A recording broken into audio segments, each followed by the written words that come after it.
Ladakh.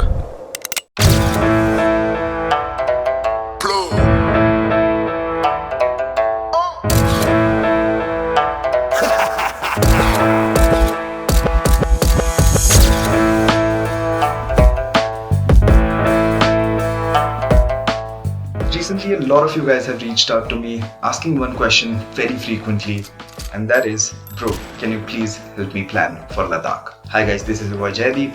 Welcome back to another video on Roadhawk Vlogs, and in today's video, we'll be discussing about the routes, seasons, luggage needs, and everything else that you would want to know for your Ladakh expedition. Having said that, let's get started.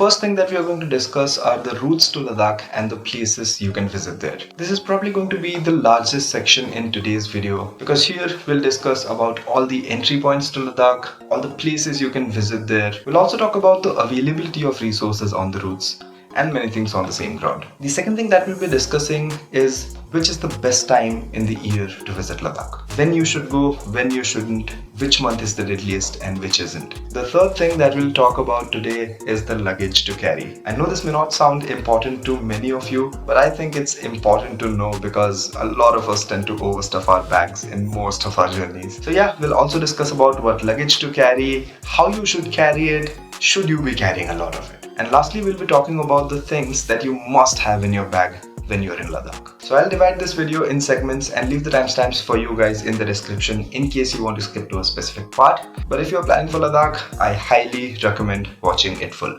Now let's start with the first thing on the list, the routes to Ladakh and places you can visit. Before discussing about the routes, let's take an assumption that we start our ride from Delhi. You'll probably be starting from Chandigarh or Ludhiana based on which route you're taking, but just to have a common reference point for all, let's say we all start from Delhi. From Delhi, there are several routes from which you can enter Ladakh, but that is only possible when you have several days to spend to just enter Ladakh. Well guys, I don't have that luxury, so here are the two best straightforward ways which will lead you to Ladakh. The first route is through Srinagar and the second is through Manali. Both the routes have very different landscapes, very different valleys, but the most important difference between the two is the altitude gain. While on the Srinagar route, the altitude gain is very gradual. It means that you can just take a chill pill, ride every day, relax and not worry about a thing. On the other hand, in the Manali route, the altitude just shoots up in a matter of minutes. Before we get into the details of the routes, let me tell you why altitude gain plays such an important factor. Altitude can impact our bodies in more than a lot of ways than we can imagine. But in Ladakh, altitude is not the only factor. It's the sheer cold weather which makes things even more difficult. What happens is when the cold kicks in, the air becomes thin and the oxygen level drops. And that is where our problem starts. But coming back to the point, the route through Manali is going to be the quickest way for you to enter Ladakh. Now enough of talks, let's jump into the maps, plot it all out so it's easy for you to understand. Let's say we take the Leh-Manali route. Considering we start from Delhi, day 1 is going to be a casual and short highway ride to Chandigarh, which is about 250 kilometers away. No problem with the route as such, completely on NH44 through Panipat, Karnal, Kurukshetra and then Ambala. You should be able to cover this distance in 5 hour tops, including the breaks. 6-7 litre पानी पीना पड़ेगा क्योंकि 6-7 litre पसीना तो पक्का बह चुका है. Is this a pile of garbage? God damn, this is huge. Day 2 is going to be Chandigarh to Manali. Now even though this is just 300 kilometers, it is a hell of a ride. And mark my words when I say it is hell. Because these 300 kilometers takes almost an entire day of struggle to make it to Manali. Through the potholes, construction sites, numerous landslides blocking the roads and the enormous and very irritating truck traffic. So on day 2 you can either head to Manali, or if you are an early riser unlike me, then you can even stretch to Sisu, Kelong or Jispa. Recently I've heard that the road has been made a lot better with the help of multiple tunnels in between. I think there are 5 or 6. So if you're lucky, the ride may not take an entire day, but it sure hell did when I was traveling. अभी मुंह पे कीचड़ उछल चुका है truck traffic के चलते मेरे. जहाँ तक दिख रहा है कीचड़ ही है. इसे हाईवे कह कैसे सकते हैं? Now on day 3, I would suggest just resting it out and keeping it chill. Both the places Manali and Jispa are at good altitudes. Manali is at around 7,500 feet and Jispa is at close to 10,500 feet. And I'm recommending you to stay back and just take a chill because it's essential that you get acclimatized to the cold weather and the altitude. Having said that, let me recommend a couple of places where I have stayed in Manali and Jispa, because those places are just wonderful to sit back and enjoy the mountains. The place in Manali where I stayed is called Ride Cafe. It's a resort just out of Manali by the side of Parvati River between the mountains. And if you want to know more about this place, then check out the video that is coming up in the iCards. Just to give you a hint, it's a riders themed resort. You can even discuss your routes, maps, because there is a large discussion area with the entire Leh Ladakh map on it. So it's a pretty chill place. Now moving on to the second place where I stayed. It was in Jispa. The place is called Thothang. It is right in the middle of all the mountains of Pir Panjal. So you are going to have the time of your life taking a sip of your tea, just sitting there on a chair and looking at the mountains. So these are some decent places where you can rest it out. You can also test your body for oxygen levels, drops, altitude sickness, etc, etc. For now, let's move on to day 4, where things get really interesting, because this is the day you'll be traveling from Manali or Jispa to Leh. You'll be crossing 4 highest motorable roads, experiencing some water crossings, off-roads, and the feeling is just different to be on the top of any mountain really. But before we start from Jispa, do note that we don't have any petrol pumps in between Jispa to Leh. The last one used to be in Tandi. It's now in Kilong, which is about 10 kilometers from Jispa. So fuel up at Tandi or Kilong. If you're carrying extra fuel, then you're good to go anyway. Now let's start from Jispa. It is a 335 kilometer journey to Leh, including off-roads, water crossings, high altitude passes, and some of the most iconic views of Pir Panjal mountain range. The most beautiful thing about this day is that the sceneries keep changing every 5 minutes. You'll see open grounds at altitudes as high as 15,000 feet. I mean, there will be a lot of things that you'll be passing by on your way to Leh. But let's break it down now.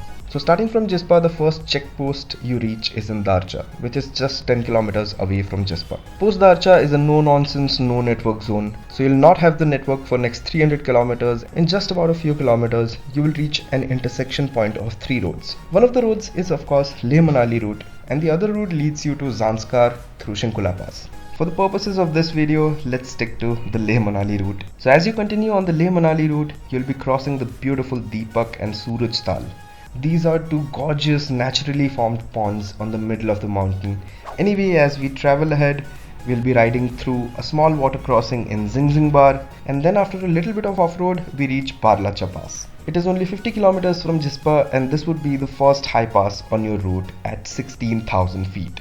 After riding for about 30 kilometers and through a small water crossing, we reach Sarchu, which is one of the most dusty places in Ladakh. When I was traveling back in 2021, Sarchu used to be completely different. It was dusty, there were off-roads, it was very adventurous. It was only a stretch of about 10-11 kilometers, but it took around 1 or 1.5 hours to cross. But now things have changed. There is a smooth tarmac. Sarchu वो नहीं रहा जो था. ये है सारचू का starting point और यहाँ से चालू है इतनी चौड़ी tarmac. लद्दाख में अब फील कैसे आएगा bro? Feel. And Sarchu is the place where you officially leave Himachal and enter the magnificence we all call Ladakh.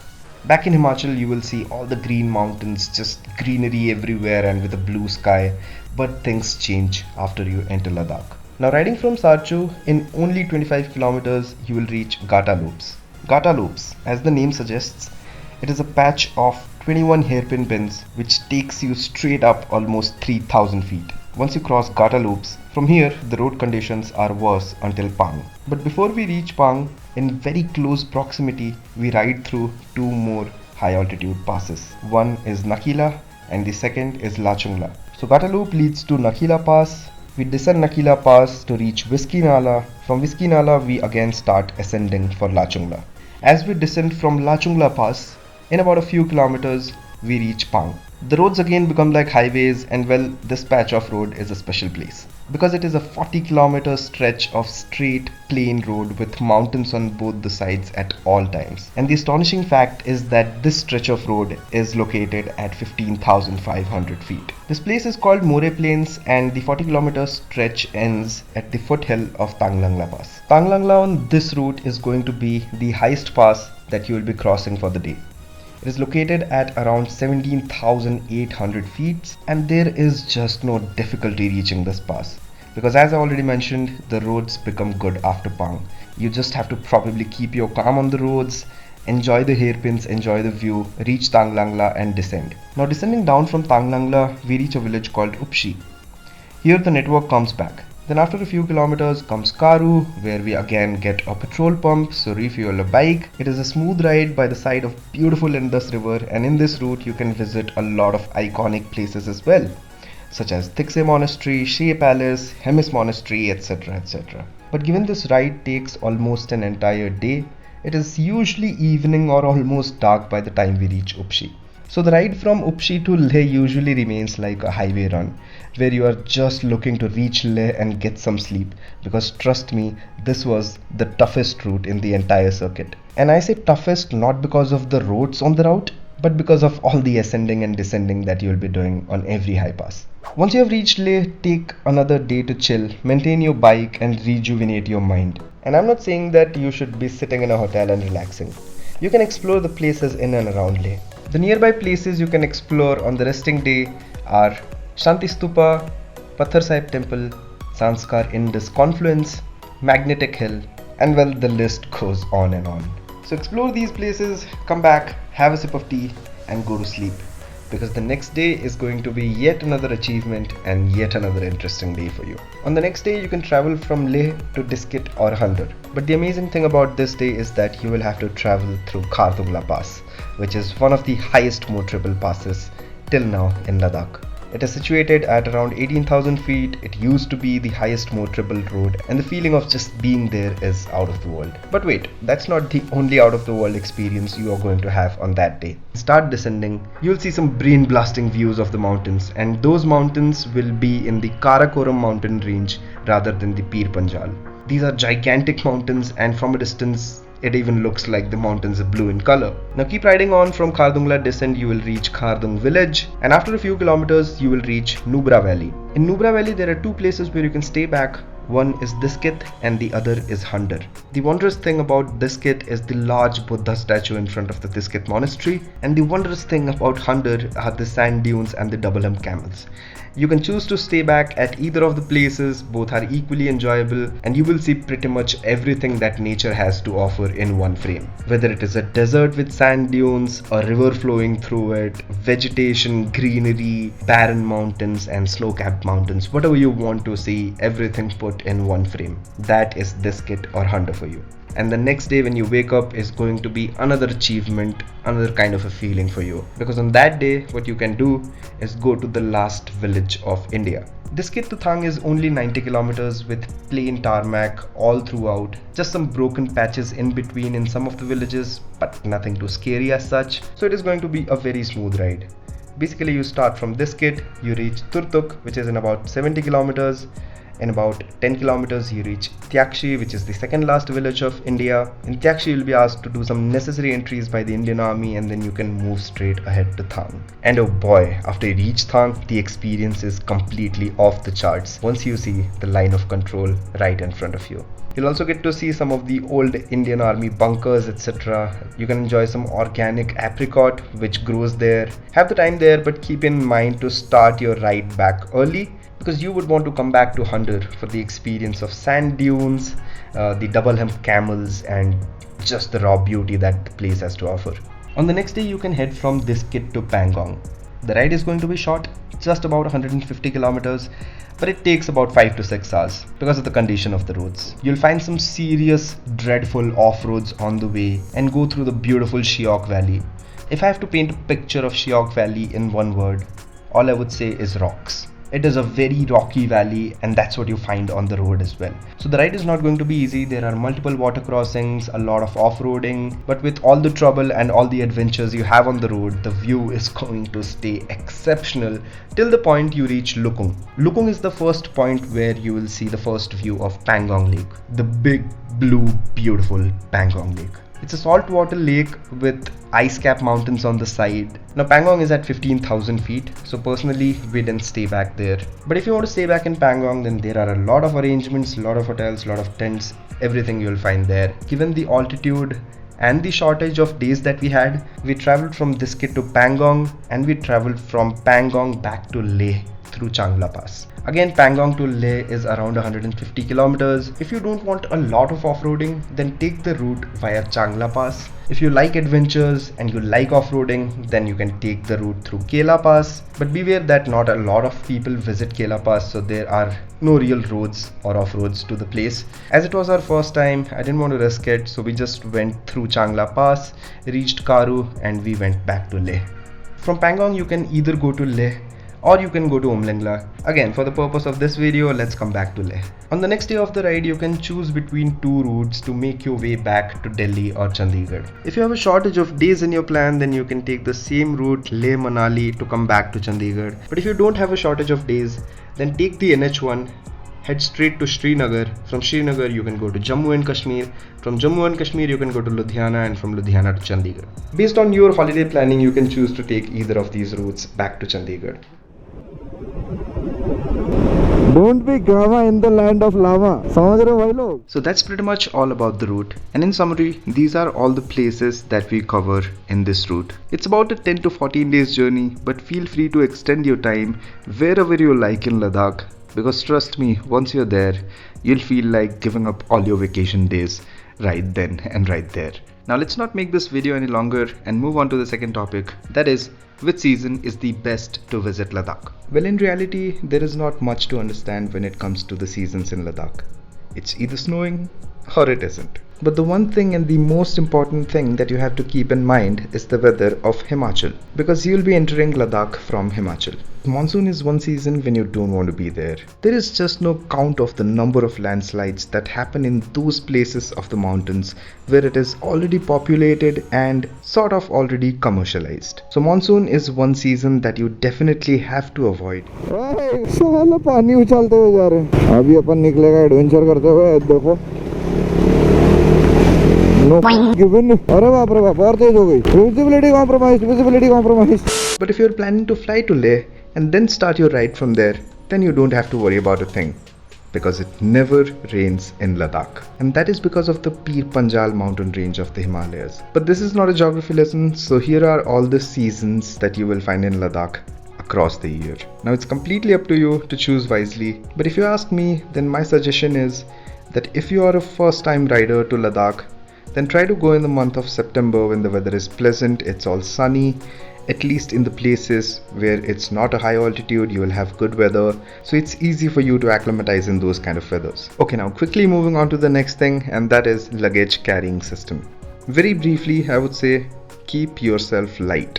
You can never anticipate the kind of roads you will face in Ladakh, because as there is no rain in Ladakh, most of the mountains are just barren. There are no trees to hold the ground down, and that is why there are a lot of landslides. So even if there are roads, the next day you can wake up and see no road in front of you. Keeping yourself light in these kind of situations will make your travel easy. Take only a few of the clothing, more of your winter clothing if you are going during the winters, and you don't have to worry a lot about winter clothing if you are going in the month of September. But try to keep yourself light. During my first trip to Ladakh, I was carrying a top box, a saddle bag, and a tail bag with me. Although it was not too much luggage, but it felt like a lot of luggage because of the rear-ended weight of the box itself.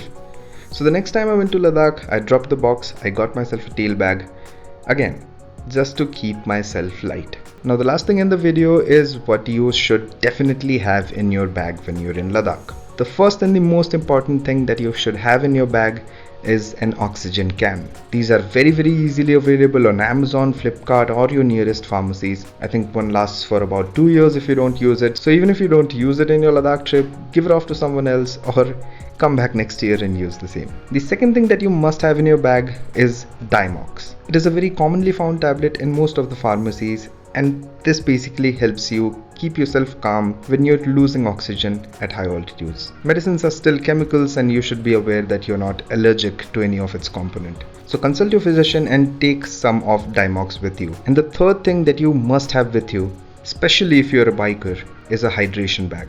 A hydration bag is the easiest way to tackle the loss of oxygen. On high altitudes where it's cold, the oxygen drops. It even becomes highly dehydrating, but sipping a little amount of water at frequent intervals will help you tackle all that dizziness and all that oxygen deficiency, etc. The fourth thing that you should have in your bag is protein bars. I know a lot of us fantasize about having pahado wali Maggie, but trust me, when you are in the pahad, you don't want to have that much Maggie, because Maggie is highly dehydrating and you don't want to be dehydrated. For that purpose, you're carrying the third bit, which is the hydration bag. So don't eat a lot of Maggie. If you're feeling hungry on the way, then you can have your protein bars, sip a little water and then move ahead. The next most important thing that you should have with you is a tire puncture repair kit and a tire inflator. There will be tremendously long stretches of off-roads and roads where you will not find a human being.